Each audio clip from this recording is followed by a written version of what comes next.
Oi, JB, querido. Fala, meu amigo, que satisfação recebê-lo aqui no meu canal. Tudo Seja bem? bem-vindo. Glória a Deus. Eu estava lá fazendo a live, como eu falei para você, todo dia, meio-dia, né? Estávamos lá com 8.700 pessoas, eu quase que não consegui sair, mas Que nós estamos aqui loucura. no propósito, estamos aqui debaixo.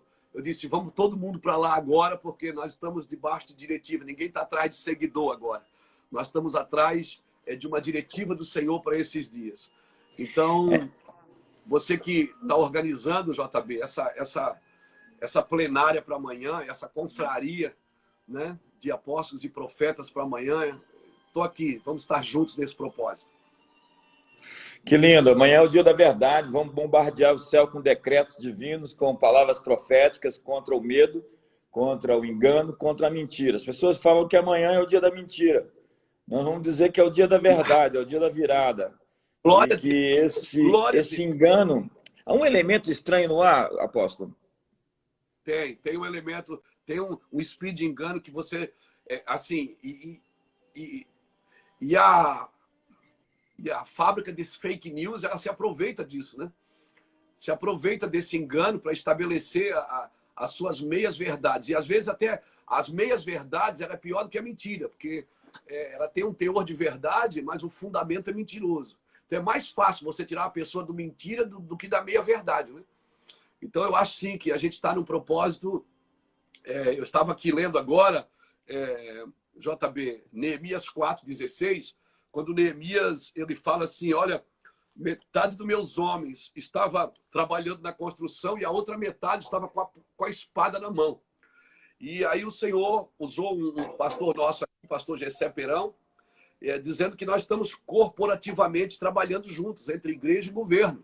Ou seja, enquanto o governo trabalha na luta para a reconstrução do país, nós estamos com a espada desembainhada, porque nós queremos a mesma coisa.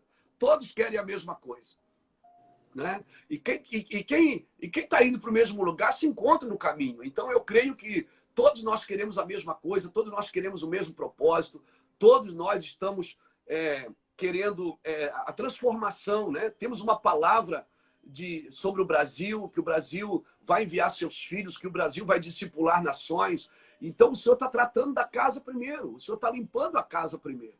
Eu acredito, JB, que naquela palavra da mulher que perdeu a dracma, é justamente isso. Nós estamos fazendo uma faxina em casa, porque nós vamos entrar. Eu sei que essa pandemia é mundial, mas nós que estamos estabelecidos no Brasil, nós temos que primeiro limpar a casa, né? A hora que a gente acende a luz, a gente pensa que já vai ver a dracma. Às vezes não vê a dracma, às vezes vê a sujeira, vê a faxina que a casa precisa. E eu acredito que o dia de amanhã vai ser um dia assim, de estabelecer verdades, de estabelecer arrependimento, de estabelecer um tempo onde a igreja ela precisa startar, ela precisa ditar a marcha. Nós fomos chamados para isso. E estamos quebrando os muros, né? Eu entendo que a gente está criando uma mentalidade, uma cultura onde se a gente não se unir, a gente não sobrevive. Com certeza. Essa é a vontade. Porque os inimigos se juntaram. Beelzebul, Nosferatus, Jezabel, Mamon, Moloque, o inferno inteiro está junto contra nós. É verdade. Nós estamos assim, eu estava falando assim, as pressões são fortes. Eu estava lendo um livro, JB, de um rabino de 1416, 1426, se eu não me engano. Ele morreu jovem, ele fala uma coisa interessante. Ele disse que nenhum homem conhece a glória de Deus sem viver uma vida de superação. Então, assim, essas pressões vai dar para a gente uma condição, né, de viver o novo de Deus. Alguém me disse essa semana, pastor, quando tudo voltar ao normal, eu disse, meu filho, não volta mais ao normal nunca. Eu estava conversando com um irmão que eu respeito muito, o Ângelo Basso, um grande mestre, um grande teólogo. Ele dizia assim, nós não vamos mais voltar ao normal, porque Deus está inaugurando uma nova era. Daqui por diante nós vamos ter que mexer em muitas movimentações, né? Movimentações da igreja, até a nossa vida intercessória, ela vai ter que entrar em alguns lugares. Nós vamos pisar em terrenos que a gente nunca pisou. né? Talvez vai haver um desequilíbrio emocional muito grande nos próximos dias e a igreja precisa estar preparada para esse tempo. Ela precisa estar preparada para esses dias. Então, quando você teve essa iniciativa de juntar os apóstolos, juntar os pastores do Brasil, para a gente ter 12 horas, né? 12 horas amanhã, ao meio-dia à meia-noite, e depois da meia-noite a gente fazer um Zoom, todo mundo junto. Meu irmão, esse é o lugar. Aqui não tem pentecostal, tradicional, integral, espiritual, uau. Aqui a gente tem que estar todo mundo querendo a mesma coisa. Todos nós queremos a mesma coisa, né? Os nossos templos estão vazios, ou seja, a igreja não está de férias, ela está de plantão, não é? A igreja está de plantão, ela não está de férias. Essa é a hora da igreja entrar de plantão. O tempo está fechado, mas nós estamos de plantão. Então eu penso que essa guerra é uma guerra em conjunto. Viu, JB? Me perdoa se a minha impetuosidade no falar, é porque eu estou pilhado, mano. Essa noite eu fui dormir, era 5 e pouco da manhã, eu estou pilhado. Quando acabar essa pandemia, eu acho que tem mensagem aqui para pregar uns 3 anos. Então... Assim, quando a Bíblia diz que nós teríamos guerra contra Amaleque de geração em geração, né? Moisés venceu aquele dia, mas a guerra seria de geração em geração. E como é que se vence Amaleque? Amaleque é aquele espírito que ficava nas areias do deserto, matando quem ia ficando para trás. Ele ia matando os cansados, ele ia destruindo os desanimados. E quem vai o Covid-19. Exato. Quem vai se afastando do rebanho, pode falar. Ataca os fracos. O Covid-19 ataca as pessoas que estão fracas, ou então os idosos. O espírito de Amaleque ataca pelas costas. Exatamente. Você vê Amaleque todo momento que tem uma dissimulação mais assintosa, está ali Amaleque, né? O rei de Agag, os agaditas, Amã, era um amalequita, um descendente de amalequita que quis destruir todo Israel. Sim. Alguém disse que o inimigo que você não destrói, ele destrói você, porque Deus tinha mandado Saul matar o rei de Agag e até mesmo seus rebanhos. Ele poupou Agag. Lá na frente, no livro de Esther, aparece uma agadita, que é Amã com um plano de destruir todo o povo de Israel. Você vai ver que o cara que trouxe a notícia da morte de Saul era um amalequita e que disse para Davi que tinha matado Saul com a própria espada porque tentou se aproveitar da aparente rixa que Davi tinha com Saul, que na verdade era uma rixa unilateral, que não tinha nada a ver com Davi, mas com Saul. E aí Davi disse: como é que você ousa dizer que matou um rei, um ungido do Senhor? Mandou o capitão Davi nele.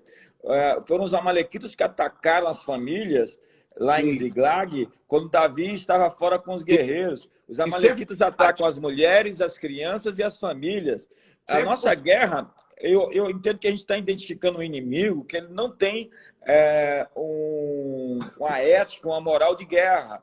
Ele usa de qualquer subterfúgio, de qualquer expediente a fim de cumprir o seu propósito. E Amaleque é isso. Deus diz: eu vou riscar de debaixo do céu a memória de Amaleque. Nós estamos a nossa página hoje é Êxodo capítulo 17, apóstolo. Versículo 8, exatamente. Amaleque, que você está falando aí, Amaleque ele sempre ataca por trás. E as pequenas coisas que você não se livra delas, que tiram você das grandes coisas. Ela vai cansando, ela vai distraindo e vai cansando. Os homens iam ficando para trás, Deuteronômio fala isso, né? Ele ia matando os fracos e os cansados. Homem cansado negocia valor. Os homens cansados, eles vão negociando valores, assim como Isaú, que chegou cansado do campo e vendeu o seu direito de primogenitura. Então, e como é que se vence Amaleque? Moisés com as mãos levantadas, Arão e Ur segurando e Josué guerreando. O Senhor me falou de uma equipe de adoradores, intercessores e proclamadores. Adoradores, intercessores e proclamadores. Homens que estão com as mãos levantadas, homens e mulheres que estão na intercessão e guerreiros que estão no campo.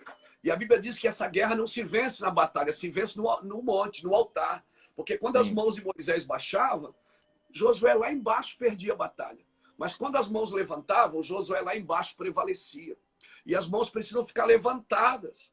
Então, sem a intercessão, a adoração, né? Você pode ver, todo adorador que não é intercessor, ele propaga mais, manifesta mais a arte do que a essência. Todo intercessor que não é adorador só vê demônio em tudo, não vê Deus em nada. Então, adoradores e intercessores precisam trabalhar juntos, né? Foi isso que Davi fez na tenda. O que Davi fez na tenda, JB? Ele pegou 3 famílias, Asaf, Gedutum e Amã.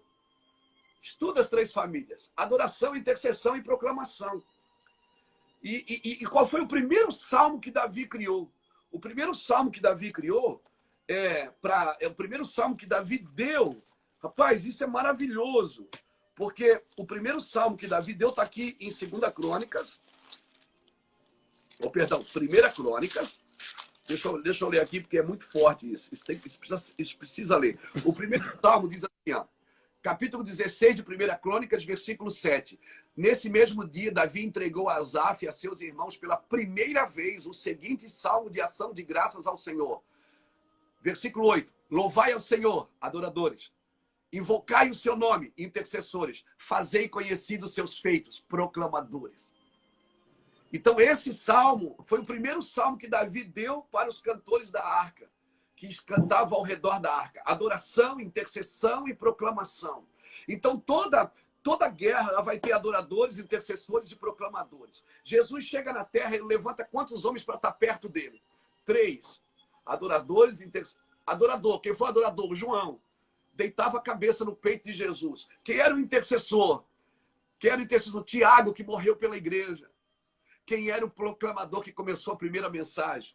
Pedro. Sempre o Senhor trabalha em equipe. Então, a tua iniciativa me trouxe para dentro por causa disso. Porque nós precisamos trabalhar em equipe, sem interesses pessoais, sem interesses denominacionais, sem interesses financeiros. Nós precisamos entrar numa batalha de adorar ao Senhor no espírito da intercessão, da proclamação e da adoração. Então, nós conclamamos e proclamamos para amanhã os adoradores e os intercessores e os proclamadores, aqueles que têm voz.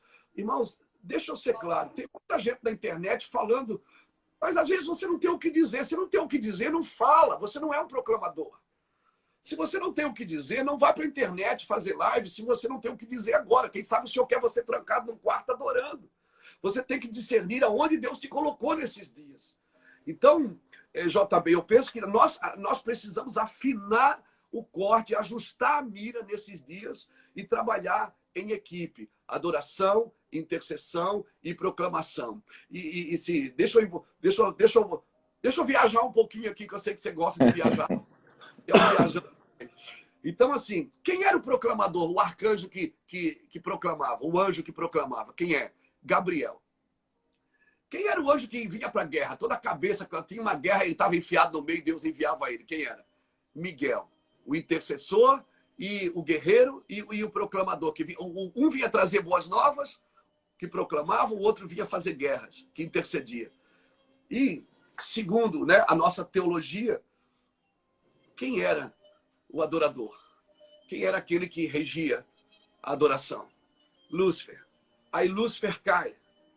Lúcifer cai. O que é que o Senhor diz em João? Ele disse, eu procuro verdadeiros adoradores. Por quê? Porque se eu estabeleço o altar de adoração, automaticamente eu invoco de novo a intercessão e a proclamação e vamos trabalhar junto nas regiões celestiais. Por isso que nós precisamos estabelecer altares de adoração na nossa nação. Altares de adoração, porque nós vamos proclamar e nós vamos interceder. Toda intercessão ela tem que estar firmada num altar de adoração. Então, estou muito entusiasmado para amanhã, viu, JB? Estou muito entusiasmado para amanhã, meu irmão. Que fantástico, Luiz Hermínio. A visão de Josué lá no campo de batalha, com Moisés com as mãos levantadas, Arão e Ur segurando suas mãos. A batalha de Amaleque. O Senhor é a nossa bandeira. Sim. E amanhã, então, nós vamos ter pessoas proclamando, né? Pessoas pregando, pessoas declarando. Vamos ter aqueles que estarão adorando, porque nada para destronar poderes, né? Nada para desfazer controles do que adoração. Genuína adoração desmonta os altares do mal. né? Quando nós estabelecemos um verdadeiro trono para Deus em adoração, não existe trono infernal que possa subsistir, né? Glória Que a sejam Deus. 12 horas de adoração também, né? As pessoas que estão aí se mobilizando, já temos 5 equipes de 12 líderes, 5 equipes, começamos com uma, pensamos que ia fazer uma só de 12, já viraram 5 equipes, e as pessoas ainda estão montando equipes, o movimento ele é de Deus, então ele é livre para acontecer, as pessoas têm a liberdade de fazer o movimento a partir daí dos seus ministérios, tem gente que está fazendo 12 horas, ministérios que assumiram os 12 horários, então o importante é que nós estejamos juntos, e esse fato de estar juntos cria uma sinergia, uma explosão dos núcleos, onde a Bíblia diz que um persegue a 1000 e 2 perseguem 10.000. 10 Né? mil. Um deveria perseguir 1000 e 2.000. Mas quando nós estamos juntos, o nosso poder se amplifica. E o inimigo tem muito medo dessa unidade. E nós só vamos conseguir realmente vencer esse momento quando realmente dermos as mãos. E o que nós estamos vendo é que as pessoas começaram a entender isso. Para o inimigo nacional, nós temos que ter uma igreja unida. E temos que levantar as mãos também do presidente. Essa palavra é forte. Para o inimigo nacional, precisa de uma igreja nacional, mano. Sim, sim. Sim, e precisamos levantar as mãos do presidente, precisamos levantar as mãos dos ministros, precisamos levantar as mãos uns dos outros, porque eu tenho 51, vou fazer 52. Sou mais novo do que você. Eu tenho 53. Fiz agora em fevereiro. E eu não tinha visto, nessa perspectiva, uma batalha nesse nível mundial. Quem viveu a Segunda Guerra, durante a Segunda Guerra, viu algo espantoso que foi realmente avassalador. Mas da Segunda Guerra para cá, nós não temos conhecimento de um momento tão crítico na história humana. Você concorda ou não? Com certeza. É por isso que eu acredito que nunca mais seremos os mesmos. Nunca mais. A partir de agora, a Bíblia diz que há um tempo e um modo para todas as coisas debaixo do céu. Então, assim, não é a roupa que determina a estação, é a estação que determina a roupa. Então, eu vejo que a estação mudou, a roupa vai ter que mudar, JB. Vai ter que mudar algumas movimentações. Nós vamos ter que, talvez, ser mais práticos e mais intensos e mais intencionais em algumas movimentações. Né? Talvez nós falamos de unidade uma vida inteira, mas agora a gente precisa estar junto mesmo. Agora a gente precisa investir na unidade, pegar um avião para sentar junto, para ficar junto um dia, para dizer o que é que Deus está te mostrando. Eu caminho bem perto de Danduque, né? Danduque, ele é uma pessoa que exerce assim, uma função de ajudar a guardar meu coração. Pastor José Rodrigues, da MCM também. Pastor Haroldo Walker também, lá de Ituiutaba. São pessoas, irmãos mais velhos que ajudam a cuidar do meu coração. Então, andando, toda vez que me vê, ele diz: o que você está vendo? O que você está ouvindo? Ele diz: porque o que você está vendo ou ouvindo determina o lugar que você está indo. Então, não tem a ver com o que você está fazendo, tem a ver com o que você está se tornando por aquilo que você está fazendo. Então, assim, se aquilo que você está fazendo não está tornando você mais parecido com Jesus, não está tornando a igreja mais sadia, mais unida, mais gloriosa, então ela não vai fazer sentido para os próximos dias. Então, nós vamos ter que parar algumas coisas para entrar em alguns lugares no Senhor. E eu tenho certeza que a gente fez coisas grandes, muitas coisas grandes, né? Que às vezes movimentavam só coisas pequenas. Mas agora nós estamos fazendo coisas pequenas que estão movimentando coisas grandes. Cara, eu estou muito entusiasmado, JB, diante de Deus. Eu estou muito entusiasmado. Estou com, assim, estou que nem um giraia, 2 espadas na mão. Assim, muito entusiasmado. Meu espírito de intercessão não me deixa sossegado, cara. Estou muito feliz com isso. Assim, embora toda essa pandemia gera todo um desconforto, um desespero em muitos irmãos, mas eu estou vendo o caos como um teacher, como um discipulador. Eu estou vendo o caos como um discipulador. É como se a gente tivesse que se fechar em casa, passar o sangue na porta e comer o cordeiro em família. É como se a gente tivesse que entender que agora é hora de comer o cordeiro. E o Senhor diz como a gente come o cordeiro. O comportamento de comer o cordeiro desses dias é com o cajado na mão, com a sandália nos pés e com o cinto apertado. Então, nós precisamos entrar nesse lugar. Nós temos que ter uma postura para comer o cordeiro nesses dias. Então, eu vejo, meu irmão, que você é uma voz nessa nação, né? A gente tem se tornado uma, Deus tem levantado muitos irmãos, e eu acho que é isso, a gente precisa se submeter um ao outro, porque ninguém consegue andar em unidade sem se submeter um ao outro, sem ouvir o que o outro está dizendo. Então, o meu encontro com você, o que você está ouvindo? O que você está vendo? Como eu posso contribuir? Eu sou um cooperador, eu sou edifício de Deus, lavoura de Deus. Eu sou um cooperador. Cooperar é entrar numa obra que já está acontecendo. É Ele que criou, Ele que fez, e eu estou cooperando com aquilo que Ele está fazendo. Eu estou contribuindo com a minha parte.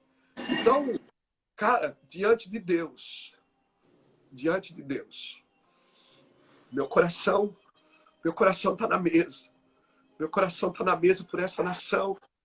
Eu sinto a glória de Deus. Eu sinto que nós vamos entrar em lugares de quebrantamentos, em lugares de ajustes. Nós vamos ser que nem aquela mulher que perdeu a dracma dentro de casa. Ou seja, um pouquinho de coisinha que a gente perdeu não pode comprometer grandes coisas. Nós temos que voltar, acender a luz. Achou, viu o lixo, varrer a casa.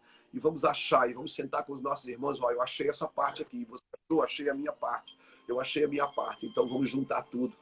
E vamos chamar os nossos amigos e nos alegrar. Esse é um momento de alinhamento. Eu acho que você gosta dessa palavra. Eu gosto muito. Eu tenho todo mês eu tenho uma reunião de alinhamento, a ativação. Eu faço uma conferência chamada Alinhamento e Avivamento, de catartismos, né? Alinhar. Aquela coisa de Efésios capítulo 4, verso 12, né? Todo o corpo edificado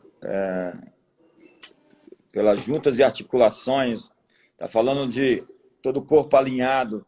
Então, a gente entende que Deus está alinhando o corpo no Brasil e nas nações. É mais ou menos isso? É isso. Assim, se você for na origem da palavra prótese, a palavra prótese vem da palavra propósito. Então, quando o corpo ele perde o funcionamento, muitas vezes, sutilmente, se amputa aquela parte que não está funcionando e se coloca uma prótese, para que volte a funcionar. Só que nem tudo que funciona está ligado na cabeça. O senhor falou comigo esses dias, Luiz, nem tudo que funciona está ligado à cabeça. Um dos pastores da nossa equipe, pastor Juscelio, que é o coordenador da Missão Sudeste, ele fala uma coisa interessante.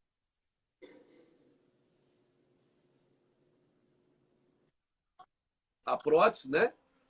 Ou seja, o resultado, os resultados manifestam o meu serviço, mas os frutos manifestam a minha natureza. Então eu creio que o Senhor, esses dias, parou todo o nosso funcionamento, permitiu que a igreja parasse todo o funcionamento, o funcionamento que está acostumado a viver, para tratar dos frutos da natureza. Então, porque o fruto é que revela a minha natureza. Nem sempre o meu resultado é a vontade de Deus. Deus manda Moisés ferir a rocha, falar com a rocha, e ele desobedece e fere a rocha. E o pior, JB, dá resultado. Né? Deu resultado, a gente pensa, o resultado está me aprovando. Aí Deus diz, não, Moisés, você não me representou bem. Você tinha que perseverar naquilo que eu disse. Então, às vezes, eu olho para você, vejo você dando resultado. Eu estou aqui e aí eu não estou dando resultado, mas eu quero dar o mesmo resultado que o JB está dando. Mas ele chegou no lugar, eu não cheguei ainda, eu estou correndo a carreira que me está proposta. Então, às vezes, as pessoas querem antecipar os frutos. E aí elas vão comprometendo a natureza para dar resultados. Então, se você compromete a natureza para dar resultado, você vai ter muitos resultados, mas está comprometendo a sua natureza, os seus frutos. Então, eu vejo que nesses dias não é só fazer o que funciona, é fazer o que flui. Então, nós estamos fluindo. Estamos aqui com 7.800 pessoas, não é? Falando da sala de casa, do quarto de oração, e fazendo coisas pequenas que movimentam as coisas grandes. Entendeu? Porque a hora que você sair dessa live e eu sair dessa live, essas pessoas vão multiplicar isso que nós estamos falando. E para mim, isso, JB, isso é que é interessante, isso é que é maravilhoso. Não é? nós muitas vezes temos que parar os resultados para voltar a fluir. Então, eu acho que toda essa convocatória de oração, de jejum, de compaixão, de lágrimas, de intercessão, cara, isso vai arremeter a gente num novo ambiente. Eu creio que o Senhor, ele está mudando o cenário da igreja, do mundo. E nós estamos vendo, eu tenho dedicado esse ano especialmente 2020 a visão perfeita a 6 metros, isso é uma perspectiva oftalmológica, a trabalhar, a amadurecer o ministério profético. Nós ainda estamos vivendo no jardim da infância do ministério profético. E eu entendo que nesse momento de pressão, de fogo, de calor, as vozes proféticas estão se erguendo. E não são aquelas que se modelam a realidade, são aquelas que modelam a realidade. Sim. São aquelas que têm a palavra de Deus em meio ao caos. Você falou de alinhamento, essa é uma das minhas palavras preferidas. O Vale de Ossos Secos é um alinhamento, onde está tudo bagunçado, tudo desorganizado, e de repente vem a palavra profética para dizer que os ossos se organizem, que os nervos se organizem, que o corpo se organize, que um exército se organize. E tudo isso se dá mediante o ministério profético. Diz um texto para mim que tem falado tanto ao meu coração, Isaías 51, verso 16, eu pus as minhas palavras na tua boca, ministério profético, eu te protejo com a sombra da minha destra, a certeza de que ele vai nos guardar, enquanto estendo novos céus e nova terra, um novo mundo sendo criado a partir do ministério profético. É o alinhamento que os valentes de Davi, que eram outrora 400 homens desesperados, amargurados, ressentidos, apertados, endividados, que se tornaram guerreiros poderosos e matadores de gigantes, porque se alinharam com o ministério efetivo. Um matador de gigantes gera matadores de gigantes. Esse alinhamento fez com que isso acontecesse. Eu entendo que hoje esse sonho de ter uma igreja que opera sobre os 5 dons ministeriais, sobre o 5º ministérios, ela está fazendo também acordar de uma maneira disruptiva, não é de uma maneira intencional. Parece que o Senhor das variáveis, Deus é o Senhor das variáveis, ele começa a provocar o propósito dele, como diz Naum, capítulo 1, verso 3, apóstolo. Deus faz seu caminho na tempestade. Sim, sim. É na tormenta, é no turbilhão que Deus está fazendo com que os propósitos dele saiam. A igreja demorou a sair para os gentios, então Deus foi lá e permitiu uma perseguição em Atos dos Apóstolos, e eles tiveram que se espalhar para o mundo a partir de Jerusalém. Jesus tinha dado um mandato, uma palavra, recebereis poder ao descer sobre vós o Espírito Santo, e eles ficaram ali em Jerusalém, estava tudo muito bem. Os fariseus chegam e dizem, vocês encheram Jerusalém com a vossa doutrina, a igreja não está acuada, a igreja está ocupando os espaços. Só que, de repente, uma grande perseguição se dá sobre a igreja e ela tem que se espalhar para o mundo. Eu entendo que esse alinhamento é feito, por vezes, de maneira dolorosa. Sim, eu creio nisso, cara. Assim, eu estava ouvindo aqui, tem um filho aqui, um pastor da nossa equipe aqui, que coordena o projeto da África, o Felipe Vilela. Ele está falando isso mesmo aqui. Ele está dizendo que é isso aí. A evidência da ausência da palavra profética é que gera o caos. Né? Porque, agora, onde é que eu vejo que está a grande confusão, JP?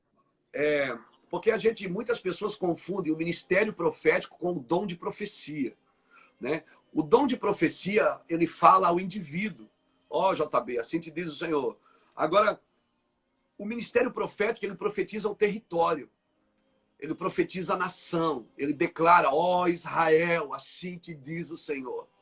Então, há uma confusão muito grande no exercício profético, porque um profeta, eu vejo assim, nós temos um ministério aqui, né? Então, quando nós temos uma palavra, a gente joga na mesa. Para essa palavra, vamos julgar ela.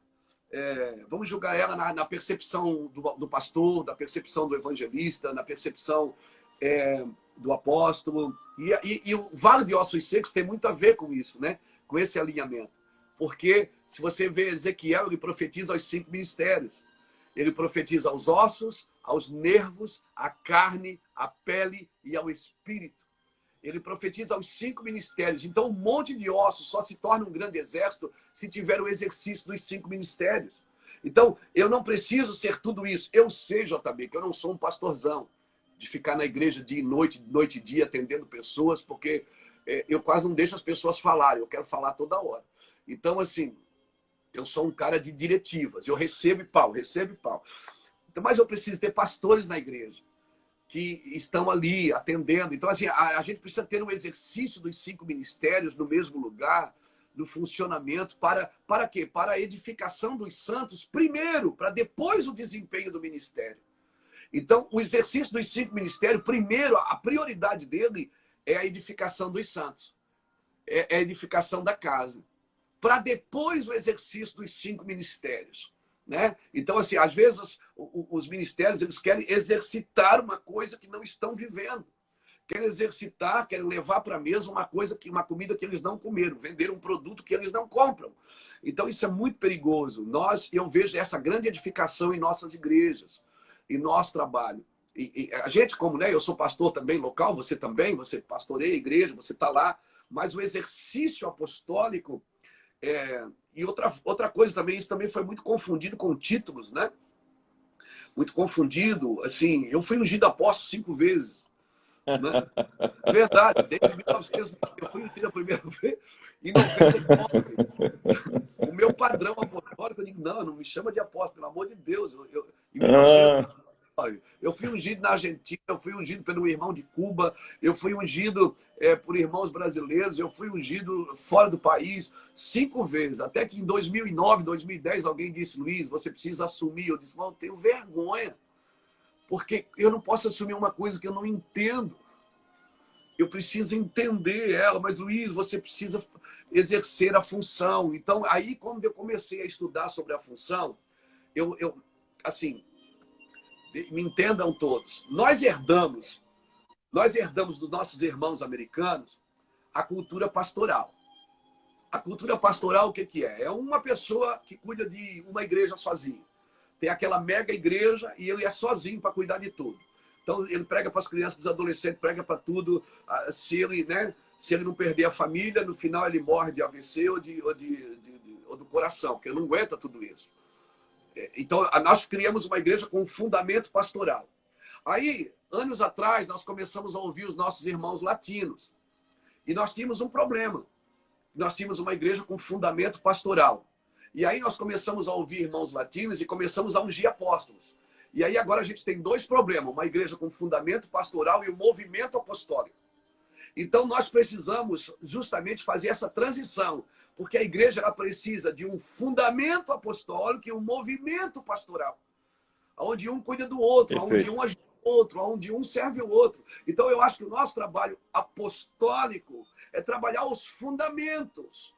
E não é os movimentos. Então não adianta eu ter movimentos apostólicos se eu tenho um fundamento pastoral.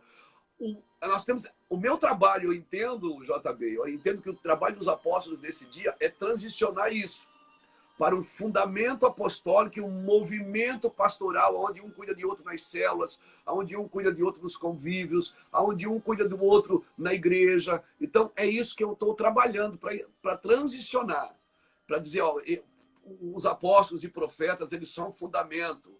É a Cifra e a Puá, as duas parteiras do Egito. Eu estava pregando isso hoje.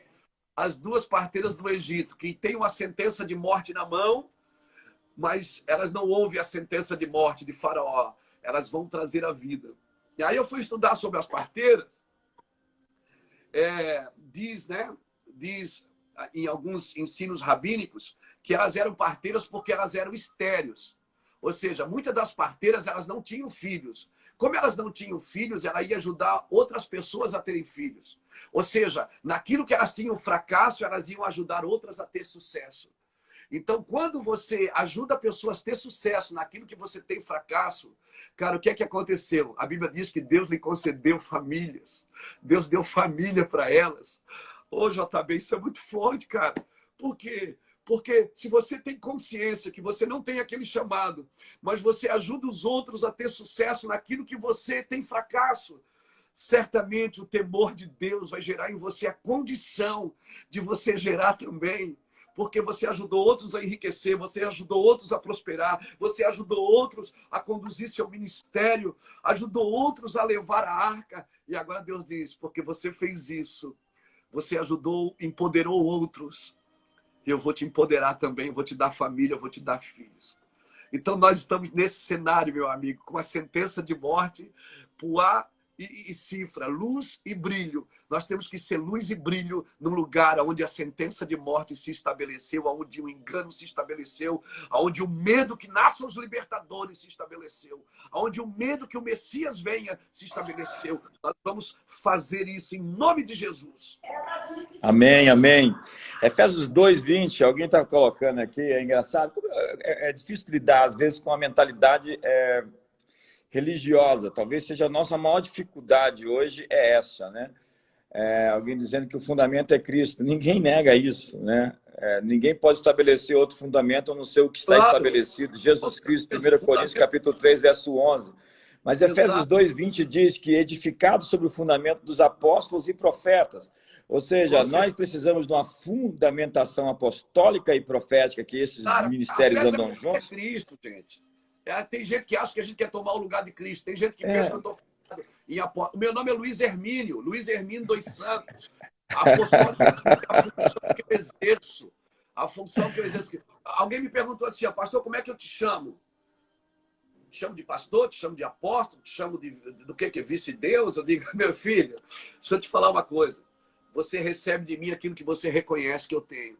Então, se você recebe de mim, você vai receber de mim o que você reconhece que eu tenho. Então, se você reconhecer que eu ando na movimentação apostólica, agora o meu nome é Luiz Hermínio.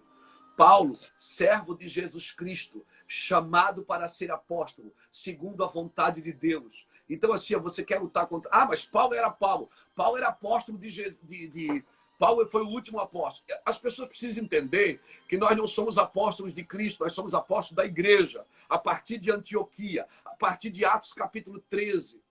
Apóstolos de Jesus eram 12. Amém? E a igreja ainda se antecipou, foi lá e ungiu Matias. Você não vê mais falar de Matias. A igreja tem sempre vontade de botar alguém na cadeira. E a igreja se antecipou e ungiu Matias. Mas Deus já estava separando Saulo de Tarso, o Paulo. Então, eles eram apóstolos de Jesus. Ok. Nós somos apóstolos da igreja a partir de Antioquia. Se você ler Atos capítulo 13, vai estar escrito que profetas e mestres enviaram os primeiros apóstolos, Paulo e Barnabé. Paulo e Barnabé, nós somos apóstolos a partir de Antioquia, a partir da igreja. Jesus só tinha 12 apóstolos, ponto final, meu filho, pronto. Deus tinha um apóstolo e enviou, que era Jesus. Jesus tinha 12 e enviou. E a igreja tem milhões de apóstolos. Acorda, sai dessa religiosidade, que isso vai te matar. Amém? Sai dessa religiosidade. Nós estamos falando de alinhamento, né? Eu também falo de ativação e de atualização. Nós estamos sofrendo uma atualização em tempo real, né? Esse é o momento em que Deus não somente está alinhando, mas está atualizando. E para se manter relevante, nós precisamos continuamente nos reinventar, nos atualizar. Essa é uma mensagem que eu tenho pregado já há alguns anos. Vou anotar aqui. Todo mês eu faço uma reunião com 3 A's: atualização, alinhamento e ativação. E o fato é que este alinhamento ele pode ser produzido dessa maneira disruptiva, sem controle. A disrupção é algo fora do controle. Ninguém pode impedir nada, está fora do controle. É uma coisa aparentemente sem comando. Mas a ativação e a atualização, os 2 pontos, porque eu acho que daqui a pouco o Instagram vai cair aqui, porque ele só permite lives de 1 hora. Eu acho que a gente começou aqui, a gente tem mais uns 15 minutos, eu acho. Mas eu queria... Aqui em cima dá o... Alô? Cortou o som. Então vamos falar um pouquinho sobre essa atualização e ativação. Você não acredita que a gente está vivendo uma atualização na igreja em nível mundial? Com certeza, nós vamos viver um novo tempo. Depois dessa pandemia, isso vai inaugurar uma nova era na movimentação da igreja. Tempo e modo. Há um tempo e um modo para todas as coisas debaixo do céu. O tempo determina o modo. Não é o modo que determina o tempo. Então, mudou o tempo, vai mudar o modo, vai mudar a roupa. E os profetas dessa geração, para mim, eu comparo eles um pouco como estilista de moda. O estilista de moda, ele está sempre numa estação na frente. Ou seja, ele está no verão e está desenhando a roupa do inverno. Aí, quando ele mostra o desenho, não faz sentido, porque você está vivendo em 40 graus. Aí ele mostra um casaco de pele e diz, ó, essa é a tendência. Daí você diz, tu é louco, cara. Isso não vai acontecer nunca. Mas a estação vai mudar, meu irmão. Noé era louco até o dia que choveu. O dia que mudou a estação, aí você deixa de ser louco. Então, assim, ó, nós precisamos compreender as palavras proféticas dos profetas genuínos. Profetas genuínos, que trabalham nos fundamentos, que ali você pode construir qualquer coisa em cima, porque eles trabalham sempre para a volta de Jesus. Profetas genuínos, para mim, eles sempre apontam a volta de Cristo, sempre apontam novo céu e nova terra, e sempre apontam para aquilo que está por vir. E nós precisamos ser intencionais. Eles são estilistas de moda. Você já foi num desfile de moda? É horrível. Você olha aquelas roupas, você diz assim, cara, ninguém vai usar isso. Quem é que vai usar uma coisa dessa, velho? Mas quando chega a estação, meu irmão, tá todo mundo usando. Por quê? Porque ele determinou, ele ditou a tendência. Então as pessoas precisam entender isso. Elas andam num tempo, mas o nosso coração, o que é que a Bíblia fala? Que nós vamos ter... Paulo fala em 1 Coríntios capítulo 13, quando ele fala de amor, ele diz que tem a fé, a esperança e o amor. E das três coisas, o amor é o maior. Mas você não pode anular a fé nem a esperança. Fé naquilo que Deus fez, esperança no que Ele vai fazer para você poder viver em amor nesses dias. Então, até na ceia, você está com o copo de cálice na mão, com o pãozinho, que diz assim, todas as vezes que comerdes, presente, lembrarás da morte do Senhor, passado, até que Ele venha, futuro. Ou seja, você vive numa dimensão que você tem que pensar nas três dimensões, passado, presente e futuro. Então, o profeta genuíno, ele está sempre trabalhando com a história da igreja, com a realidade da igreja e com a esperança da igreja. Ele trabalha com a história da igreja, com a realidade da igreja e com a esperança dela. Esse, para mim, é um apóstolo, um profeta e um apóstolo genuíno, um pastor genuíno, um evangelista genuíno, um mestre genuíno. Então, nós precisamos caminhar nesse lugar, em nome do Senhor Jesus. Daniel é um profeta muito eficiente em todos os reinos. Os reinos passam e ele permanece. Surge Nabucodonosor, depois vem Belsazar, passa Ciro, Dario. Daniel está na corte, rei vem, rei vai, Daniel permanece. E Daniel, no capítulo 2, no verso 21, diz que Deus estabelece os tempos e as estações, dá sabedoria aos sábios e entendimento aos entendidos. O profeta, segundo Daniel, no capítulo 12, ele deveria discernir os tempos, entender as épocas. Há uma palavra alemã para o espírito do tempo, chamada Zeitgeist. Em todos os tempos existe uma tendência, uma inclinação, um movimento. O iluminismo, o racionalismo, o modernismo, o pós-modernismo. E o que nós estamos vendo é uma mudança estratégica desse espírito, onde as pessoas, de fato e de verdade, não vão mais conseguir se fundamentar sobre o que elas tinham edificado, que não tem solidez. Deixa eu lhe fazer entender meu ponto. Hoje nós vivemos naquilo que se chama pós-modernidade, um universo autocentrado, ensimesmado, onde a privacidade é um Deus, né?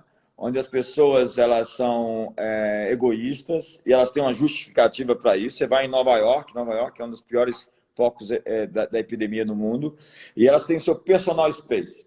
Você entra dentro de um elevador, se você se aproximar demais da pessoa, a pessoa vai pedir licença.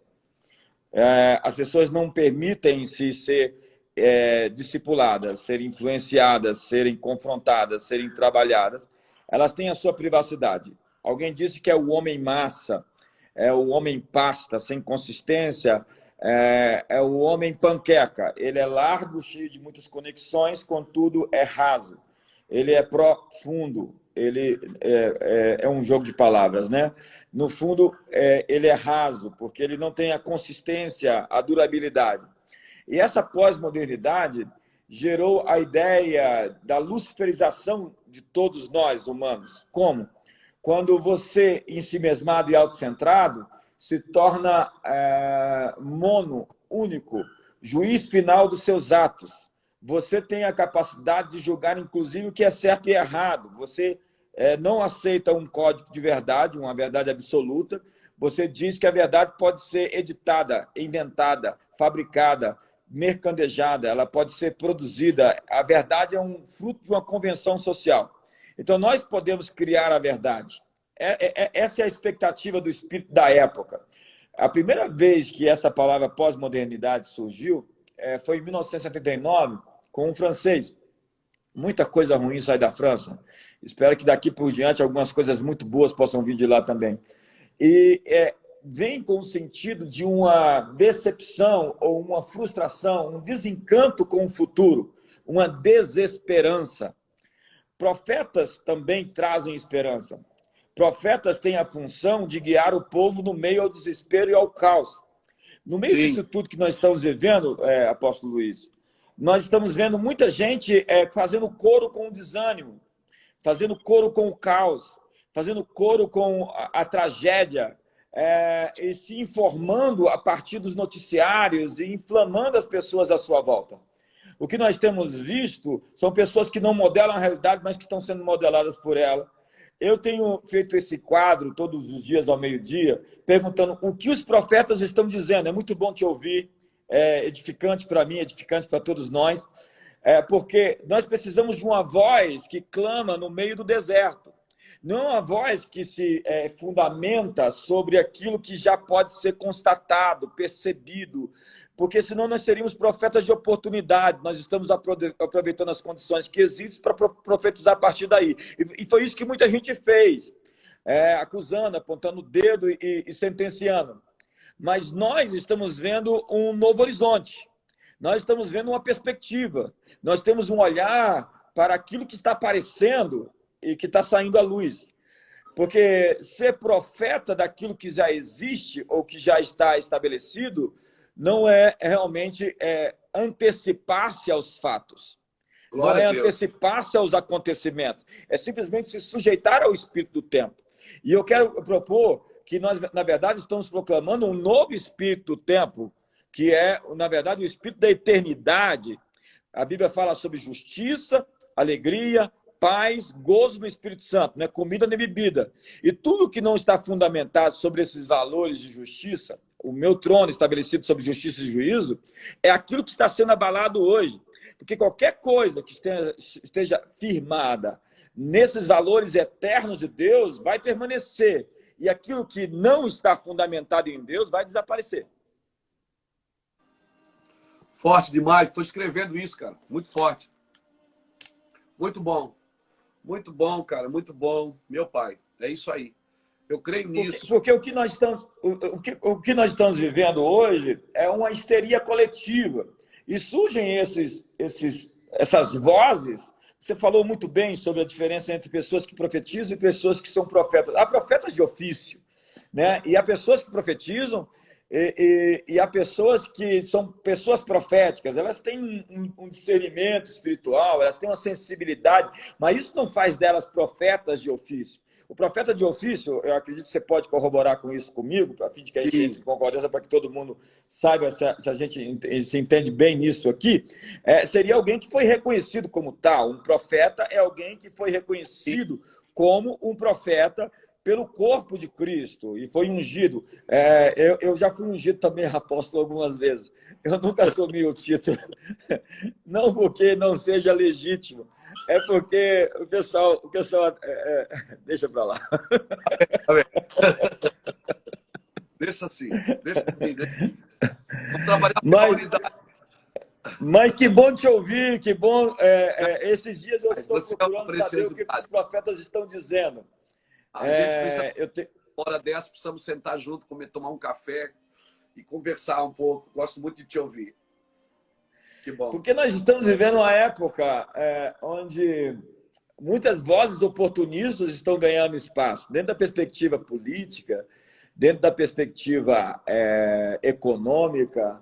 Há muita gente ganhando com a dor das pessoas. Eu vi o Guilherme Fiuza, que é um articulista do Globo, que não tem nada a ver com o Globo, dizendo: desconfie de quem lucra com a sua dor, de quem precisa manter você no estado de calamidade e lucra com isso.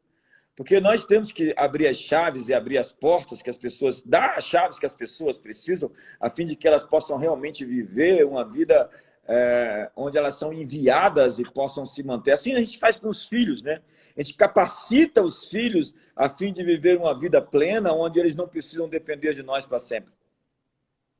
Então eu entendo que nós estamos alinhando, atualizando e ativando as pessoas. Glória a Deus, muito Isso bom está isso. acontecendo no meio da tempestade, está acontecendo... Eu tenho dito nessa crise, apóstolo Luiz Hermínio, que Deus é o Senhor das variáveis.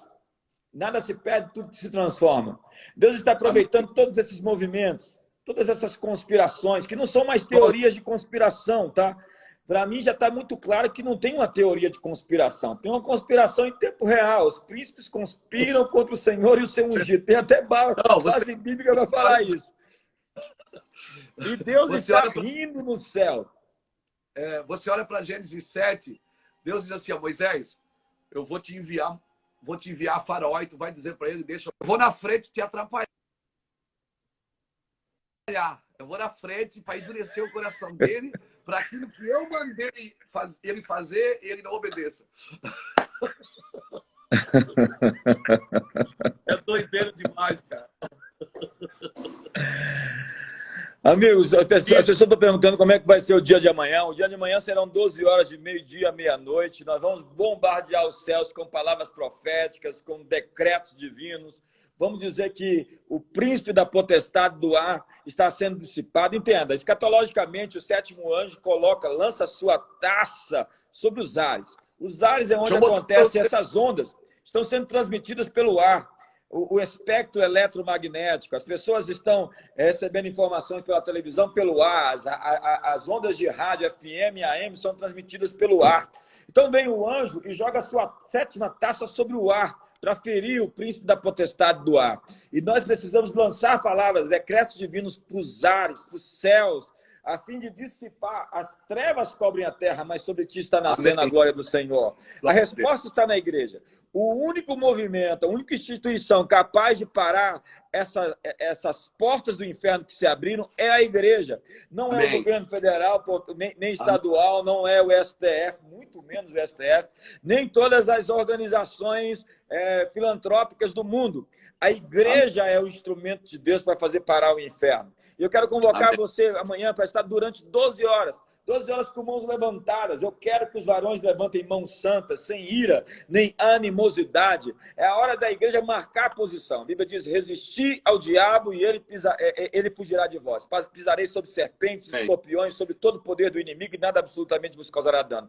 Porque nós estamos lutando naturalmente contra um inimigo espiritual. Combater o bom combate da fé não é combater o bom combate da razão. Se sua mente não é renovada, ela é um grande empecilho para os planos de Deus. Então você tem que combater na esfera da fé, a esfera da promessa, a esfera do que Deus disse. Assentados nas regiões celestiais, lutando não na esfera dos raciocínios cartesianos, naturais e matemáticos. Nós precisamos transcender para uma lógica, onde Deus opera no mundo, onde Deus trabalha por aqueles que nele esperam, onde Deus age e se move na terra. Há muita ênfase sobre Satanás estar vivo e ativo no planeta Terra. Eu acho que muitos de vocês leram esse livro, é Hal Lindsey. Eu quero dizer que Deus está vivo e ativo na terra. Na verdade, ele está sentado no trono. Existe um Deus no trono e todo joelho se dobra e toda língua confessa que ele é o Senhor. O Salmo 110, o salmo mais repetido do Novo Testamento, diz: assenta-te à minha direita até que eu ponha os teus inimigos por estrado dos teus pés. Está lá em Gálatas, está lá em 1 Coríntios, Deus dizendo: até agora os inimigos não estão sujeitos, mas estão em processo de sujeição. E essas pragas, essas guerras, rumores de guerras, fomes, terremotos, falsos cristos, bestas, monstros, são as evidências de que esses inimigos estão sendo postos por estrado dos seus pés. Porque o que pode ser abalado está sendo abalado, para que aquelas coisas inabaláveis permaneçam de pé. Nós pertencemos a um reino inabalável. Os que confiam no Senhor são como o monte de Sião que não se abala, mas permanece para sempre. Então, aqueles que representam um reino inabalável, vamos dizer a tudo aquilo que é abalável, que pode tremer. Demônio, antes de sair, ele estrebucha, ele faz barulho, ele grita. Eu quero dizer que o príncipe desse mundo já foi julgado. João capítulo 12, verso 31. Aí vem o príncipe desse mundo, ele não tem nada em nós. Então nós realmente devemos dizer o que diz a Bíblia, concordar com Deus, dizer sim e amém a todas aquelas palavras que Deus tem destinado à humanidade, que com certeza é um ajuste, é uma disciplina, mas não é a destruição, não é o caos, não é a completa miséria e rebaixamento de nível, de padrões financeiros no universo. Eu não acredito que o nosso Pai Celestial tem isso para nós, porque eu não tenho isso para as minhas filhas, eu não tenho isso para os meus netos.